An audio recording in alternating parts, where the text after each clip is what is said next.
얼마 전에 제가 TV를 보는데 이제 이혼 숙녀 캠프가 이렇게 딱 뜹니다. 뜨게 되어서 그 영상을 보는데 한 부부가 굉장히 사이가 나쁜데 그 엄마가 아이들에게 무엇을 심어줬냐면 아빠에 대한 증오심을 심어줬습니다. 그래서 거기에 나오는 그 부부의 두 아들이 있었는데 딱 봐도 초등학교 고학년과 저학년인 것 같아요. 근데 그 아이들이 아빠의 이름 앞에 똥이라는 단어를 붙여서 똥땡땡이라고 이야기를 합니다. 근데 거기서 끝나는 것이 아니라 그 끝에 우리 강아지와 새를 합쳐서 똥땡땡 개 이렇게 거기까지 이렇게 이야기를 하는 거예요. 차마 이게 제가 이 단에서 이게 차마 그 단어를 말씀은 못 드리겠고 아시겠죠 어떤 단어인지. 예, 개와 또 버드에 그렇죠 버드를 합쳐서 그래서 그렇게 욕설을 붙인다는 것입니다. 심지어 엄마에게 작은 아들이 그랬던 것 같아요. 초등학교 저학년 작은 아들이 엄마 우리 똥땡땡 죽이러 갈까? 이렇게 이야기를 합니다. 너무나도 충격이었습니다. 문제는 그런 말을 엄마에게만 하는 것이 아니라 아빠에게 대놓고 한다는 거죠. 아빠에게 반말을 하면서 뭐 어찌라고 이 똥땡땡아 막 이렇게 하면서 그렇게 이야기를 한다는 것이죠. 그 영상을 보고 있었던 다른 부부의 남편이 그렇게 욕을 먹고 있는 아빠의 모습을 보면서 처지를 안타깝게 바라면서 눈물을 흘렸습니다. 저 역시도 그 영상을 보는데 너무나도 안타깝고 참 비참하겠다라는 생각이 들었습니다. 여러분, 인간이 가장 비참함을 느낄 때가 언제일까요? 여러분 인생 가운데 가장 비참함을 느꼈을 때가 언제입니까? 앞서 제가 말씀드리는 것처럼 집안에서 존중받지 못하고 자녀들에게 욕을 먹고 있는 상황? 예, 그 상황이 되면 진짜 비참할 것 같아요. 제가 만약에 그런 처지에 있다면 저는 진짜 비참할 것 같습니다. 그런데 그것이 정답이 아닙니다. 가장 비참한 때의 정답은 아닙니다. 혹은 모든 사업이 다 실패해서 쫄딱 망했을 때요, 비참하죠. 정말 하루하루 먹을 것이 없어서 걱정해야 되는 그 삶의 처지가 너무나도 비참할 것 같습니다. 자녀의 문제 앞에서 해결할 능력이 없어서 힘없이 아무것도 하지 못하는 나 자신을 발견했을 때 그때 진짜 부모로서 비참하겠죠. 혹은 내가 죽을 병에 걸렸을 때, 이 모든 상황에서 인간은 비참함을 느낍니다. 그런데 저는 이런 일을 겪었을 때보다 더 비참한 순간이 있다고 저는 확신하고 믿고 있습니다. 그때가 언제냐면 바로 내 믿음이 파산당했을 때입니다. 내 믿음이 파산당했을 때, 쉽게 말해서 내 믿음의 밑바닥이 드러났을 때입니다. 나름 괜찮은 믿음인 줄 알았고 나름 잘 믿고 있다고 생각했고 나는 뭐 교회에서 직분도 받았고 뭐 교회에서 뭐 목사라고 하니까 목사이고 말씀 전하고 있고 그러니까 나는 내 믿음이 괜찮다고 생각했는데 그 믿음이 가짜 믿음이었다는 것을 알게 됐을 때 인간은 비참함을 느낀다는 것이죠. 내 믿음이 가짜라는 말은 어쩌면 이런 말과 똑같습니다. 나의 모든 것이 다 가짜였다. 내가 보여지는 그 모든 것이 다 가짜였다. 이것이 드러나는 순간이라는 것이죠. 그렇다면 왜 이 순간이 가장 비참할 때일까요? 왜 다른 것이 더 비참할 것 같은데? 앞에서 욕을 먹는 아빠의 심정이 더 비참할 것 같은데 라고 생각하겠지만 왜 이 순간이 진짜 비참해지냐면 이 순간 내가 진짜 죄인이라는 것을 깨닫게 되기 때문입니다. 그런데 깨달았는데 여기서 내가 벗어날 방법이 없는 거예요. 죄의 결과를 우리는 너무나도 잘 알고 있는데 그것을 피할 길이 없기 때문에 우리에게 한마디로 말하면 우리에게 소망이 없기 때문에 인간은 가장 비참함을 느낀다는 것이죠. 오늘 본문에서는 죄의 결과를 말하고 있습니다. 로마서 6장 23절 상반절의 말씀에 이렇게 이야기하고 있죠. 죄의 삭은 죽음이요 죄의 삭은 사망이다 라고 이야기하고 있습니다. 여러분, 그렇다면 여기서 말한 죄는 무엇일까요? 죄는 무엇입니까? 라는 질문 앞에 우리가 먼저 떠오르는 것은 죄의 행위들이 먼저 떠오를 것입니다. 살인, 도둑질, 사기치는 것, 수근수근하는 것, 음란, 거짓말, 이런 것들이 먼저 떠오르게 되어집니다.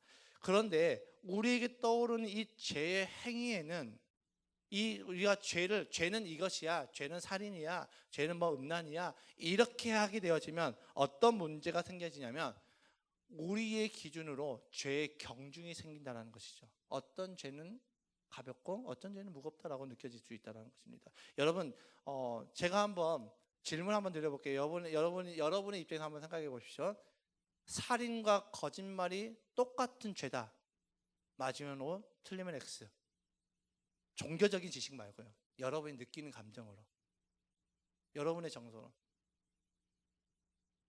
살인과 거짓말이 똑같다. 살인죄와 거짓말하는 것과 똑같이 처벌을 받는다. 여러분 어떻겠어요? 똑같습니까 진짜로? 그러면 거짓말해도 사형 당해.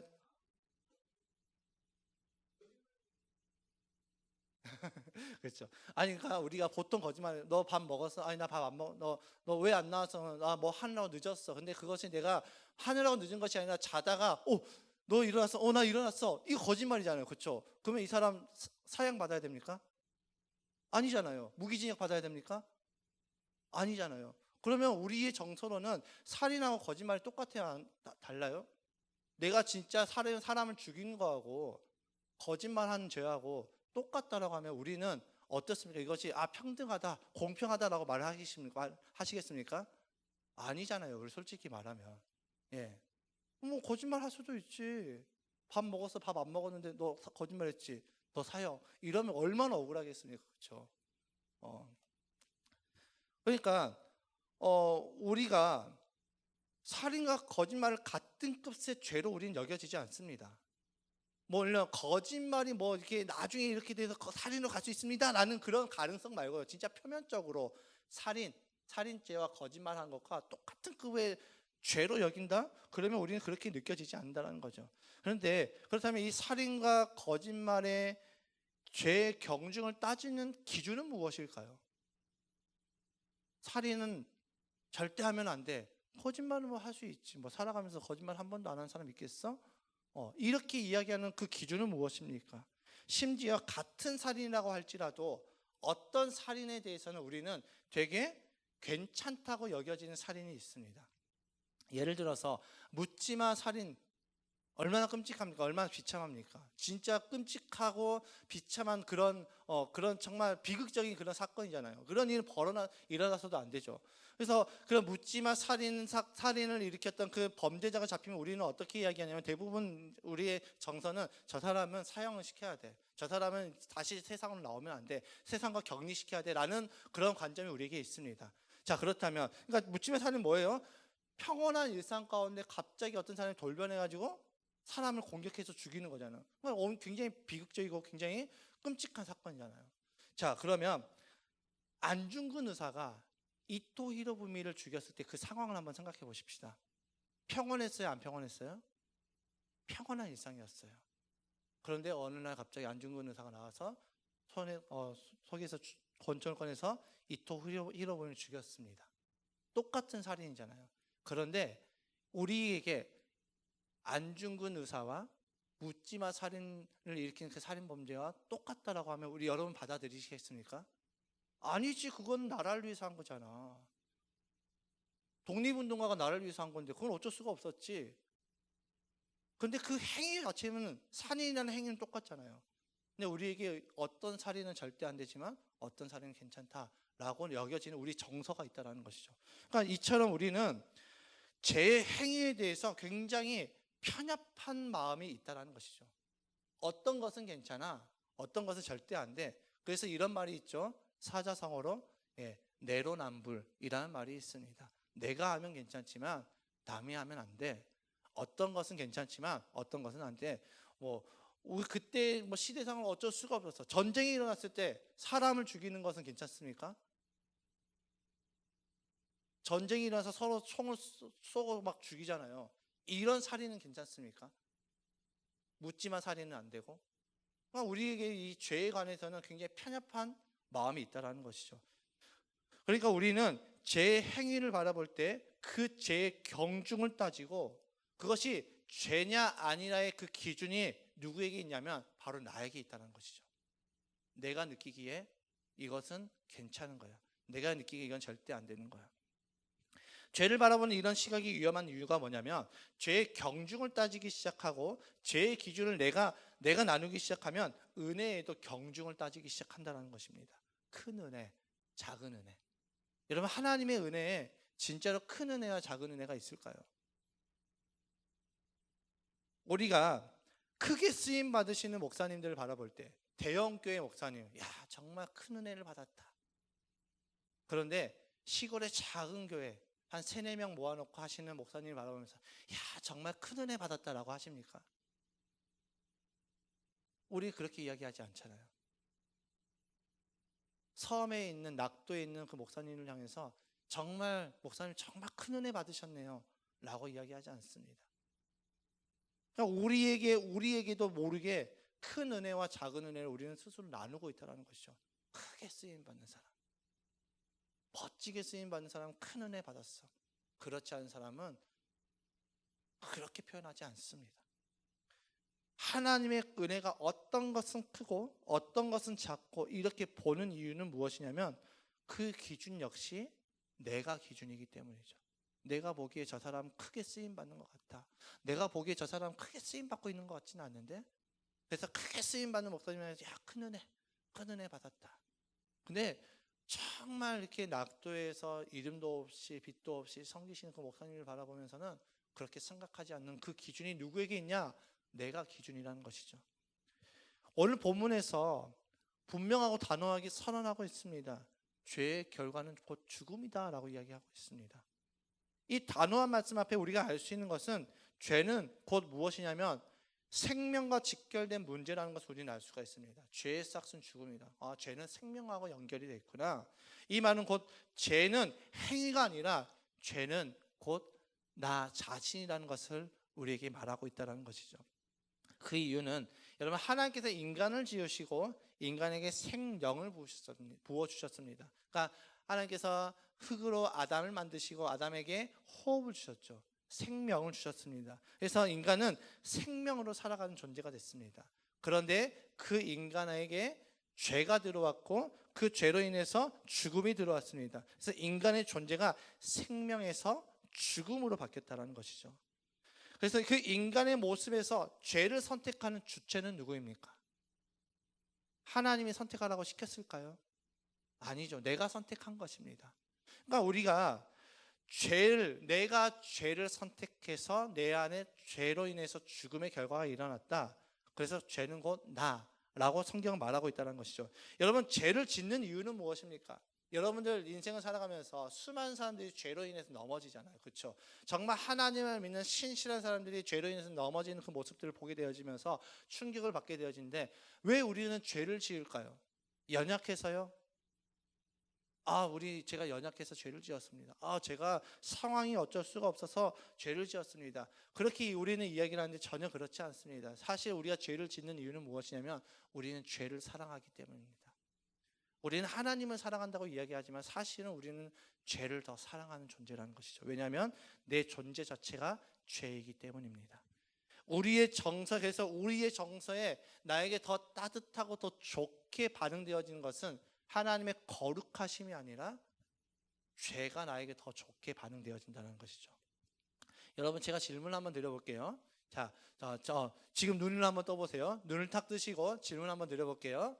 성경을 1시간 읽는 것이 쉽습니까? 남을 1시간 동안 흉보는 것이 쉽습니까? 솔직하게 말해서요. 1시간 동안 내가 성경을 보는 것이 쉽습니까? 아니면 남을 흉보는 것 1시간이 쉽습니까? 대답하지 마세요. 괜히 대답했다가 서로 불편해질 수 있어요. 예. 생각하지 않는 거죠. 생각하지 않는 것. 예. 어떤 문제가 발생했을 때 그 문제에 대한 책임이 나에게 있다라고 인정하는 것이 쉽습니까? 아니면 그 문제에 대한 책임을 다른 사람에게 전가하는 것이 쉽습니까? 대답하지 마세요. 대답하면 서로가 불편해질 수 있어요. 예. 그냥 생각만 하십시오. 예. 아시겠죠? 예. 내가 지금 어디가 더 쉽고 어디가 더 편한지 아시겠죠? 그래서 에덴 동산에서 그 일이 일어나지 않았습니까? 에덴 동산에서 그 일이 일어났잖아요. 선악과를 먹었을 때 여러분, 아담이 선악과를 먹었습니다. 선악과를 먹고 나서 하나님께서 왜 먹었냐고 물어보니까 아담이 뭐라고 대답해요? 하와가 먹으라고 해서 먹었어요라고 이야기했는데, 솔직히 우리 아담의 한번 심리를 한번 파고들어 보자고요. 아담이 먹고 싶었을까요? 아니면 하와가 먹으라고 해서 어쩔 수 없이 먹었을까요? 아담이 먹고 싶었습니다. 지가 먹고 싶어서 먹었는데, 누구를 탓하고 있어요? 하와를 탓하고 있죠. 하와에게 물어봅니다. 너는 왜 선악과 먹었니? 라고 물어보니까 뭐라고 이야기해요? 저 뱀이 나를 꿰어서 먹었습니다. 여러분, 정말로 하와가 정말 자기는 절대 안 먹고 싶었는데, 먹고 싶으면 1도 없었는데 하와가 뱀이 먹어보라고 해서 먹었을까요? 아니죠. 하와에게 먹고 싶은 마음이 있었잖아요. 지가 먹고 싶어서 먹어놓고 누구 탓하고 있어요? 뱀 탓하고 있죠.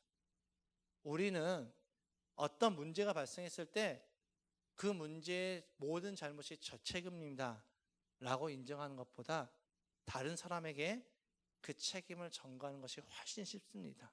우리가 죄인이기 때문이죠. 그런데 문제는 우리는 지독히도 이것을 인정하지 않습니다. 뭘 인정하지 않냐면 내가 죄인이라는 사실을 인정하지 않습니다. 종교적 지식 말고요. 지금까지 들었던 종교적 지식으로 저는 죄인 이렇게 대답하는 거 말고요. 진짜 내 존재 자체가 죄인이구나.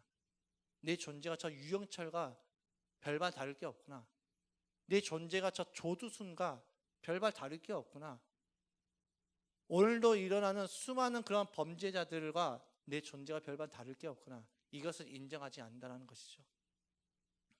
그 이유는 내가 이것을 인정하는 순간 나의 진짜 정체가 드러나기 때문에 우리는 그것을 철저히 숨기고 철저히 부정한다는 것입니다. 그리고 우리는 어떻게 하냐면 나보다 더 큰 죄를 지은 사람들을 향해서 우리 이렇게 이야기해요. 그래, 나 죄인인 거 맞아. 나 죄인인 거 맞아. 근데 나 저 정도는 아니잖아 라고 우리는 생각한다는 거죠. 우리 안에 있는 생각 아닙니까? 우리 안에 나 죄인이에요. 그런데 저 살인범하고 나와 똑같은 건 아니죠 라는 생각 우리 안에 있지 않습니까? 저만 갖고 있나요? 저만 갖고 있나요? 여러분들 안 갖고 있으세요? 저는 그런 마음 갖고 있거든요. 저는 묻지마 범죄 일으키는 그 살인자를 욕하면서 나는 그 정도는 아니잖아 라는 생각이 제 안에 있더라고요. 그런데 성경은 그들과 나와 똑같은 죄인이라고 이야기하고 있습니다. 하나도 다르지 않는, 단지 내 마음에 있는 생각이 표출된 죄인이냐, 표출하지 않고 참아내는 죄인이냐. 여러분, 우리가 부당한 일을 당하면 그 사람을 향한 공격성의 생각이 드러나지 않습니까? 어느 날 어떤 사람이 나를 무시하고 나를 막 폄하하고 나에 대해서 안 좋은 발언을 하면은 그 사람 진짜 너무한 거 아니야? 그러면서 내 안에 있는 그 생각을 우리가 잘 분별해 보면 그 사람을 향해서 내가 어떤 해코지를 하고 싶다는 그런 생각이 들어온다는 것이죠. 근데 우리는 이것을 인정하지 않습니다. 내가 스스로 정해놓은 그 죄의 기준으로 나는 큰 죄를 짓는 사람과는 다른 사람이야. 여기서 말하는 큰 죄의 기준도 누가 정한 거예요? 내가 정한 거죠. 내가. 정확하게 말씀이 믿음의 근거가 아니라 나의 느낌, 나의 감정이 내 믿음의 근거가 되는 것입니다. 정확하게 말씀이 나를 진단하는 것을 받는 것이 아니라 내 마음에, 내 감정에 느껴지는 것이 내 믿음의 근거이고 기준인 것이죠. 그렇기 때문에 성경이 우리에게 그렇게 크게 와닿지는 않는 것입니다. 사실 성경은 인간의 죄를 낱낱이 다루고 있습니다. 그런데 그 성경을 보는 우리가 죄의 기준을 말씀이 아닌 나에게 두기 때문에 성경이 읽혀지지 않는 것이고 복음이 우리에게 크게 와닿지 않는 것이죠. 복음 좋은 것이지. 복음 너무 감사해. 이 정도 수준에서 끝나버린다는 것입니다. 그런데 여러분, 진짜 복음이 나에게 은혜가 되고 진짜 복음이 나에게 진짜 실제가 되려면 내가 어떤 존재인지를 성경을 통해서 진단을 받아야 됩니다. 어떤 존재인지. 그런데 우리는 자꾸 종교적으로 배워왔던 지식으로만 나는 죄인입니다 라고 이야기를 하니까 복음이 우리에게 은혜로 다가와지지 않는 것이죠. 예수님께서 십자가에 못 박혀 죽으신 것이 나와 그렇게 크게 상관은 없는 것 같은데, 나 그렇게까지 나쁜 짓을 저지르면서 살아가고 있지는 않은 것 같은데 라는 생각이 돼야 된다는 거죠. 그런데 우리가 이 부분에서 확실하게 결론을 찍지 않으면 복음이 우리에게 감격이 되지 않고 믿음이 우리에게 실제가 되지 않는 것입니다. 내가 진짜 죄인이구나, 내 존재 자체가 죄구나, 죄는 곧 나구나, 여기서 결론이 찍어야지만 복음이 우리에게 감격이 되고 십자가의 그 사건이 나의 사건이 되어지고 십자가에서 예수님께서 죽으신 그 죽음이 나의 죽음이 되고 예수님의 부활이 곧 나의 부활이 되어지는데, 여기서 결론을 못 찍으니까 믿음이 우리에게 실제가 되어지는 것이 아니라 그냥 믿음은 믿음이고 내 삶은 삶이고, 믿음은 믿음이고 내 삶은 여전히 힘들고, 이렇게 되어진다는 것이죠. 내 존재 자체가 죄라는 사실은 나의 느낌, 나의 감정으로 내가 받아들이는 것이 아니라 성경이 우리에게 분명하게 죄는 곧 나라고 이야기하고 있으니까 그 말씀을 받아들이는 것입니다.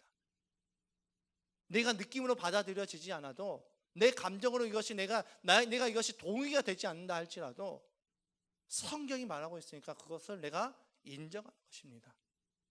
그렇다면 내 존재 자체가 죄인임을 우리는 어떻게 할 수 있을까요? 내 존재 자체가 죄라고 말을 하고 있는데 내 존재 자체가 죄라는 것을 우리가 어떻게 할 수 있냐? 나의 방향을 보면 알 수가 있습니다. 내 방향.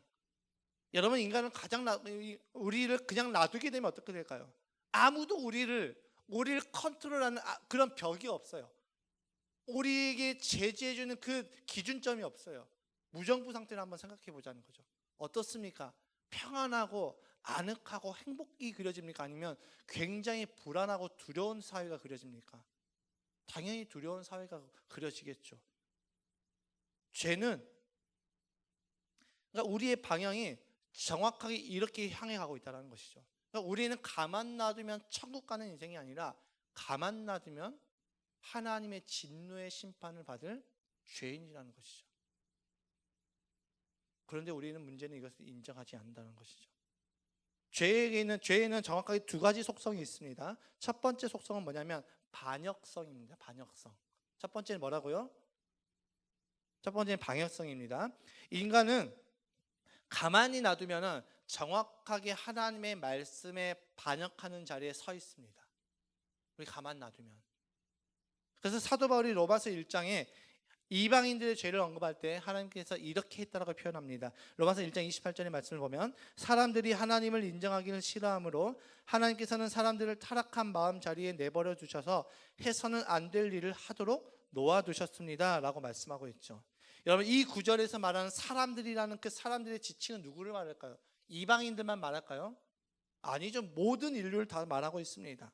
모든 인간을 뜻하고 있죠. 모든 인간이 하나님을 그 마음에 두기를 싫어했다라고 이야기하고 있습니다. 그러니까 하나님께서 어떻게 했다고요? 그냥 가만히 내버려 두었다라고 말씀하고 있습니다. 그대로 내버려 두니까 그들이 어디에 서 있었냐 봤더니 정확하게 하나님의 말씀을 반역하는 그 자리에 서 있었다고, 죄에 관해서 이렇게 굉장히 긴 분량으로 다루고 있다는 것이죠. 여러분, 죄는 하나님의 말씀을 정확하게 반역합니다. 설사 그것이 내 눈에 선해 보이고 세상의 기준으로 옳아 보인다 할지라도 그것이 그 자리가 하나님의 말씀에 반역하는 자리라면 그것은 분명한 죄라는 것이죠. 가장 대표적인 죄가 바로 무엇이냐면 동성애입니다. 동성애는 정확하게 하나님의 말씀을 반역하는 것입니다. 정말 놀라운 통계가 있는데, 지용근 대표가 그러니까 대학교 캠퍼스를 돌아다니면서 자신이 동성애자라고 이야기한 사람의 퍼센트를 수치를 모아봤어요. 그러니까 지금 현재, 그러니까 작년 2025년 대한민국에 있는 대학가에 있는 학생들 중에서 내가 동성애자입니다 라고 이야기하는 사람이 전체 학생의 몇 퍼센트인지 아십니까? 밝힌 사람들 12%입니다. 12%가 나는 동성애자입니다 라고 밝혔습니다. 그다음에 안 밝힌 동성애자도 있겠죠.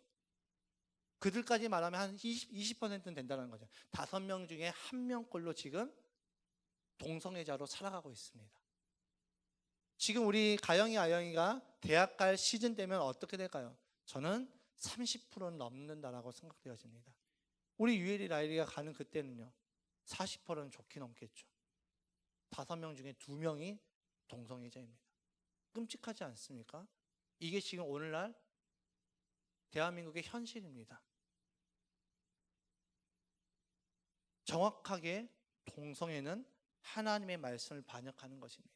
두 번째 죄의 속성은 뭐냐면 확장성입니다. 확장성. 여러분, 하나님께서 인간을 그대로 내버려 두니까 그들이 하나님을 마음에 두기를 싫어하니까 하나님께서 그대로 내버려 주시니까 그들이 어떻게 변했냐면 로마서 1장 32절의 말씀에 이렇게 말씀하고 있습니다. 그들은 이와 같은 일을 하는 자들은 죽어야 마땅하다는 하나님의 공정한 법도를 알면서도 자기들만 이런 일을 하는 것이 아니라 이런 일을 저지르는 사람을 두둔하기까지 합니다. 그러니까 자기들끼리 옳다 우리를 향해서 죄인이라고 말하지 마라 라고 이야기한다는 것이죠. 동성애는 정확하게 하나님의 말씀을 반역하는 것인데 오늘날 사람들이 뭐라고 표장하냐면 자기들의 성적 취향이라고 존중해달라고 요구합니다. 동성애자들이 인권을 존중해야 된다라고 사람들이 이야기하면서 이 동성애에 대해서도 우리가 존중을 해야 된다고 이야기합니다. 여러분, 인권 너무나도 선한 것 아니겠습니까? 인간의 권리를 지킨다는 거 너무나도 선하지요.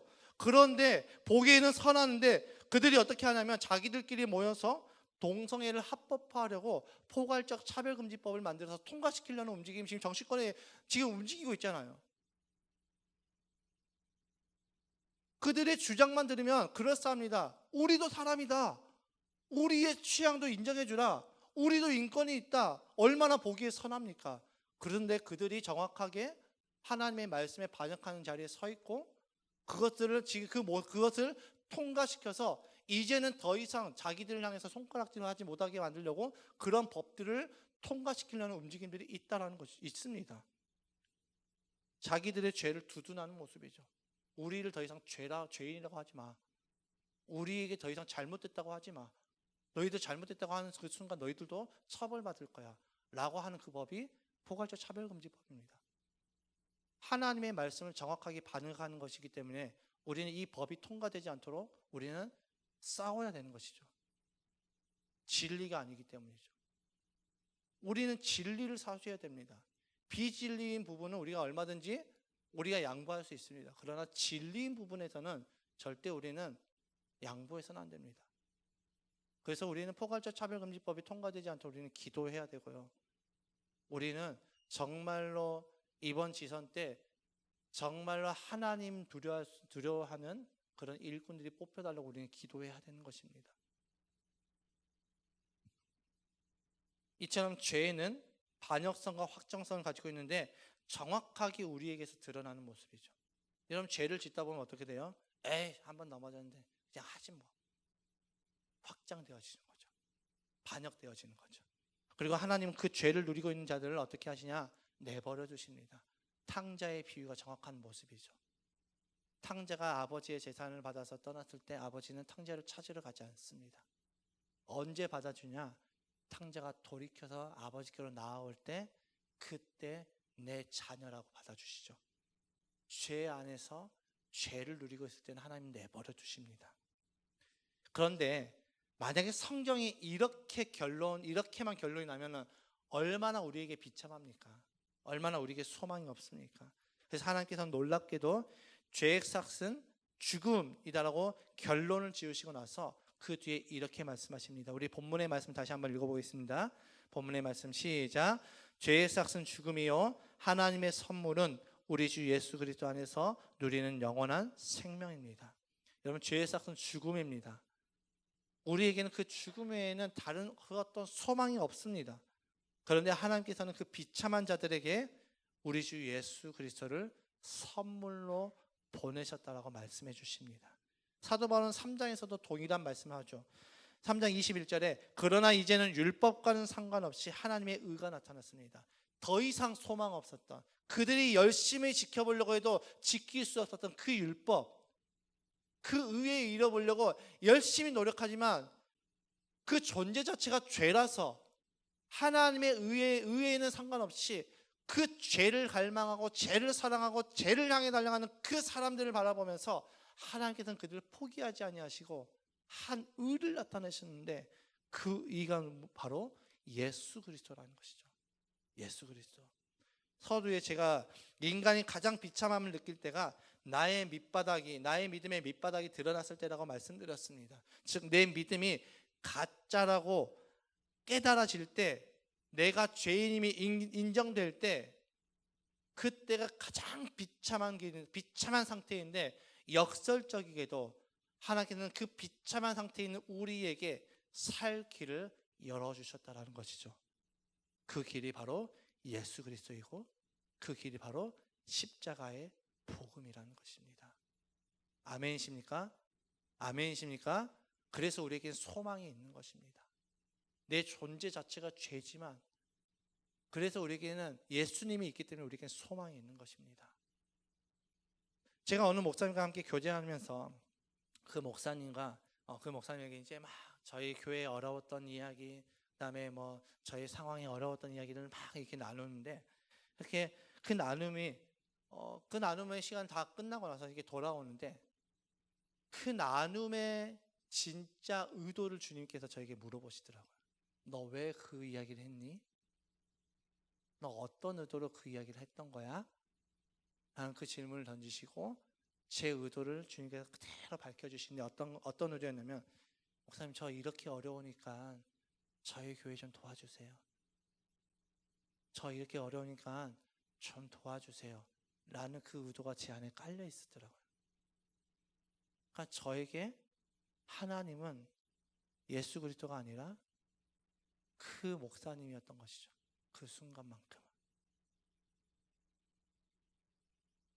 그래서 새벽에 제가 그 마음을 갖고 기도하러 나왔는데 그냥 앉아서 그냥 주님께서 그 부분을 비춰주시니까 인정할 수밖에 없잖아요. 주님이 정확하게 비춰주셨으니까.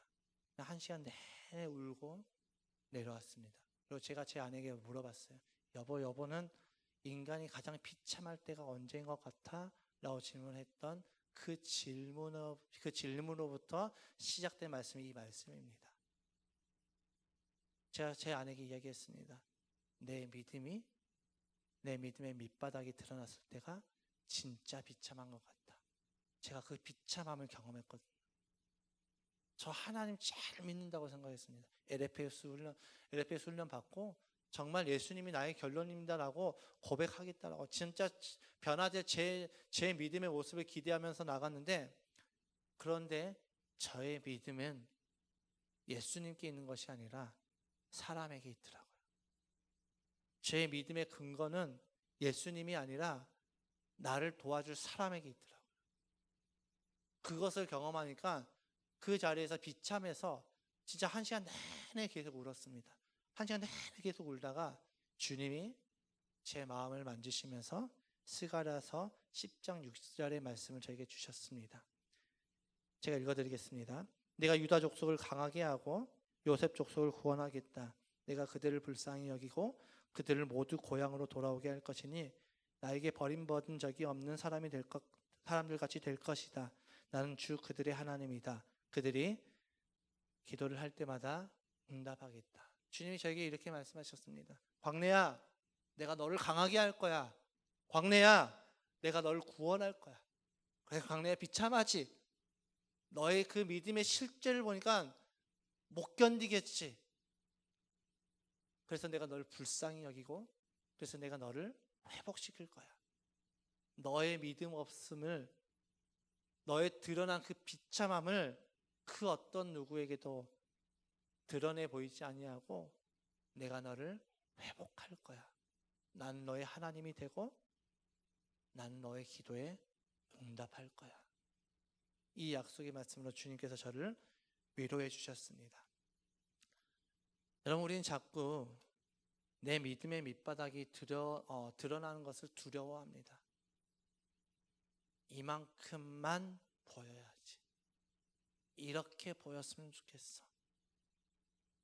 내가 권사인데, 내가 목사인데, 내가 장로인데, 내가 안수집사인데, 내가 누군데, 야, 이거 드러나면 안 되겠는데? 자꾸 그 내 믿음의 밑바닥을 숨겨버린다는 것이죠. 믿음이 없는데 믿음이 있는 척하고, 믿음이 나에게 실제가 된 적이 한 번도 없는데 믿음을 이야기하고 복음을 이야기하는 우리의 모습이 보여집니다. 그런데 죄 자체인, 내 존재 자체가 죄인 내가 살려면 내 믿음의 밑바닥이 드러나야 됩니다. 그래야 내 존재가 죄인임을 인정하게 되고 비로소 십자가의 은혜가 진짜 나에게 생명으로 다가온다는 것이죠. 여기부터 결론을 찍지 않으면 우리는 종교인이 됩니다. 그래서 주님이 뭐라고 말씀하십니까? 사람들이 이야기합니다. 주님, 내가 주여 주여 내가 얼마나 많이 주의 일을 행했습니까? 그러니까 주님이 뭐라고 말씀하면 난 널 도무지 모른다. 주여 주여 하는 것이 아니라 아버지의 뜻대로 행하는 자가 내 자녀라고 분명하게 말씀하십니다. 입술만 주여 주여 하는 것이 아니라 진짜 내 존재 자체가 하나님의 자녀가 되려면 내 밑바닥이 드러나야 됩니다. 세상이 주는 비참함은 나를 죽이지만 하나님께서 드러내시는 비참함은 나를 살리십니다. 그래서 주님은 말씀으로 우리를 비추십니다. 말씀으로 우리의 밑바닥을 드러내십니다. 여러분, 주님이 나를 드러내실 때 거부하는 것이 아니라 인정합시다. 예, 주님, 제가 그런 존재 맞습니다. 예, 주님, 저 그렇게 거짓말로 주님을 섬겨왔습니다. 주님 맞습니다. 이렇게 인정하는 저와 여러분 되시길 주님의 이름으로 축복합니다. 여러분, 우리가 오늘 분명하게 잡아야 될 것이 있습니다. 그것은 무엇이냐면 죄의 본질은 죄의 행위가 아니라 존재라는 것입니다. 죄는 곧 나 자신이라는 것을 우리는 인정하고 이것을 붙잡아야 됩니다. 이게 오늘 우리가 반드시 내려야 할 결론임을 믿고, 그 결론을 내가 이 시간 찍고, 내가 곧 죄라는 그 결론을 찍고 하나님의 은혜를 구하는 저와 여러분 되시기를 주님의 이름으로 축복합니다. 여러분, 시간 함께 좀 기도했으면 좋겠습니다. 어제 제가 말씀을 들으면서 선교사님께서 다윗의 이야기를 좀 해줬습니다. 다윗의 이야기. 다윗이 정말 하나님의 마음에 합한 자라는 평가를 받아왔습니다. 그렇죠? 다윗이 가는 곳곳마다, 음악 좀 틀어주세요. 다윗이 가는 곳곳마다 다윗이 늘 승리했습니다. 다윗은 정말 하나님이 보시기에 늘 선만을 행하려고 했습니다. 그런 다윗이 밧세바 사건으로 인해서 완벽하게 무너지죠. 그때 그 다윗이 그 괴로운 심정을 가지고 기도했던 그 회개의 시가 시편 51편의 말씀인데, 여러분, 다윗은 자기도 모르게 나는 저들보다는 괜찮아, 사울 왕이 벌벌 떨 때 그 골리앗을 믿음으로 붙잡고 믿음으로 나아가서 쓰러뜨렸던 다윗, 가는 곳곳마다 하나님께서 그에게 승리하게 하여 주시고, 사울을 죽일 수 있는 기회가 2번이나 있었음에도 불구하고 끝까지 하나님의 뜻을 따르겠다라고 결정하고 하나님의 편에 섰던 그 다윗이 넘어지기 전까지 그 안에 있었던 그 교만함, 나는 하나님 앞에 정한 마음을 가졌어, 나는 하나님 앞에 선한 사람이야, 나는 하나님 앞에 의인이야 라고 마음 먹었던 그때 다윗이 밧세바로 인해서 무너져 버립니다. 동침만 한 것이 아니라 자신의 충직이었던 우리아를 죽이려고 수많은 괴계를 꾸미다가 결국은 전장 한복판에서 아무도 그를 도와주지 아니하고 그 전장 한복판에서 비참하게 죽임을 당하게 만듭니다. 그런 다윗이 시편 51편 5절에 이렇게 고백합니다. 내가 죄악 중에 출생하였으며 어머니가 죄 중에서 나를 잉태하였나이다. 예, 주님, 제가 죄인입니다. 저 죄인이네요. 저 진짜 괜찮은 놈인 줄 알았어요. 주님, 저 진짜 괜찮은 상태인 줄 알았어요. 저 진짜 오늘 우리라고 따지면 하나님, 제 목사인데 저 진짜 괜찮은 목사인 줄 알았는데 하나님, 저 진짜 제가 죄인입니다. 내가 그 존재 자체가 죄입니다. 그러면서 다윗이 이렇게 고백합니다. 하나님이여, 내 속에 정한 마음을 창조하여 주시고 내 안에 정직한 영을 새롭게 하여 주시옵소서. 주님, 내 안에 정한 마음이 있는 줄 알았는데 내 안에는 죄만 가득합니다. 주님, 제 안에 정한 마음을 창조하여 주시고 저의 영을, 저에게 정직한 영을 새롭게 하여 주셨소서. 이 다윗의 고백이 우리에게 좀 있었으면 좋겠습니다.